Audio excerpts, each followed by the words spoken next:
जय हिंद मित्रों, आज हम बात करेंगे समतल दर्पण और समतल दर्पण में बनने वाली प्रतिबिंब के गुणों के बारे में। दर्पण को हम लोग तीन प्रकार से पढ़ते हैं: समतल दर्पण, गोलीय दर्पण। और गोलीय दर्पण में दो दर्पण होते हैं, उत्तल दर्पण और अवतल दर्पण। समतल दर्पण में प्रतिबिंब हमेशा आभासी बनता है।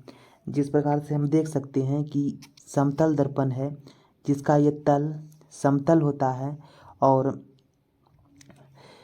ये समतल तल मान लेते हैं कि यहाँ पे कोई ओ ए एक ऑब्जेक्ट है जिससे प्रकाश की किरण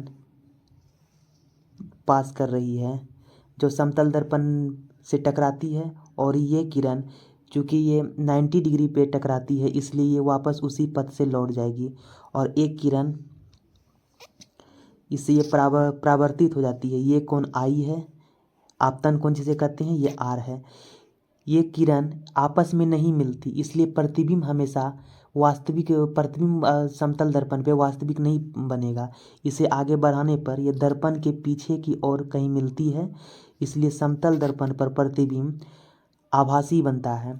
और वस्तु समतल दर्पण से जितनी दूरी पे रहती है, दर्पण के उतने ही पीछे प्रतिबिंब बनता है, अर्थात वस्तु दूरी बराबर प्रतिबिंब दूरी होता है।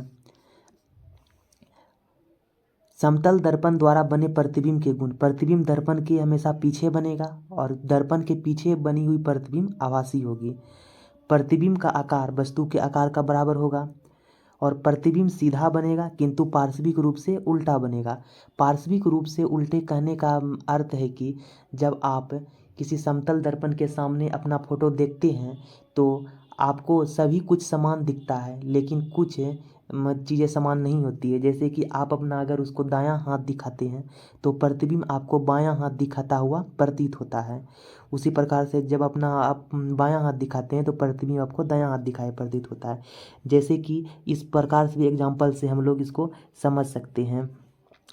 ये अंग्रेजी का लेटर बी है, ठीक। ये एक समतल दर्पण है।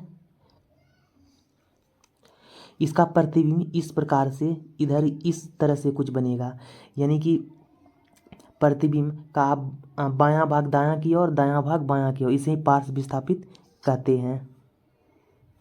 प्रतिबिंब आभासी होता है, अतः इसे पर्दे पर प्राप्त नहीं किया जा सकता। हम जानते हैं कि वास्तविक प्रतिबिंब को ही केवल पर्दे पर प्राप्त किया जाता है। प्रतिबिंब दर्पण से उतना ही पीछे बनेगा जितना वस्तु दर्पण के आगे होगा, यानी वस्तु दूरी प्रतिबिंब दूरी के बराबर होगा। दर्पण को थीटा कोण पर घुमाया जाता है तो प्रतिबिंब 2 थीटा कोण पर घूम जाती है। यदि आप दर्पण को थीटा डिग्री कोण पे घुमाते हैं तो प्रतिबिंब 2 थीटा कोण पे घूम जाती है।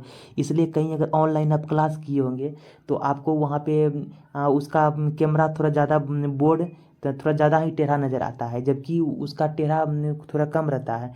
वहाँ पे अगर थीटा डिग्री पे टेढ़ा है तो आपको 2 थीटा पे नज़र आएगा। वस्तु की चाल भी होती है तो प्रतिबिंब की चाल 2 भी प्रतीत होती है। अगर वस्तु की चाल 2 मीटर पर सेकेंड है तो प्रतिबिंब की चाल 4 मीटर पर सेकेंड होती है। इसलिए जिम और डांसिंग क्लब में इसका प्रयोग किया जाता है। जैसे उदाहरण से देख सकते हैं कि ये भाई साहब जिम कर रहे हैं, ये खुश हो रहे हैं कि हम बहुत तेज़ी से जिम कर रहे हैं, लेकिन इसको पता नहीं कि वो दुगना दिखा रहा है।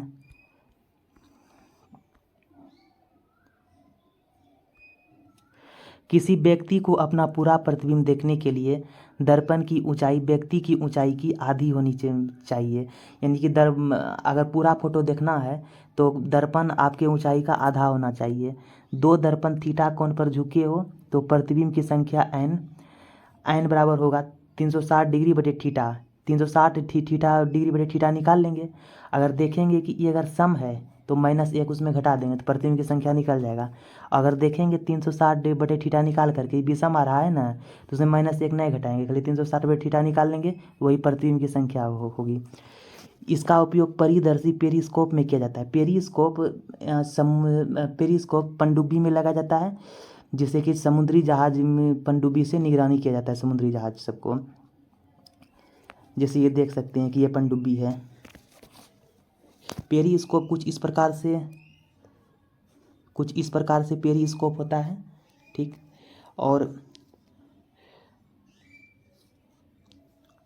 यहाँ पे 45 डिग्री कोण पे एक समतल दर्पण इधर लगा हुआ रहता है और एक 45 डिग्री कोण पे एक समतल दर्पण इधर लगा हुआ रहता है। अगर हम यहाँ से देखते हैं, ठीक, अगर यहाँ कोई जहाज़ है, यहाँ अगर कोई जहाज़ है तो हमको आसानी से दिख जाता है परावर्तित होकर के।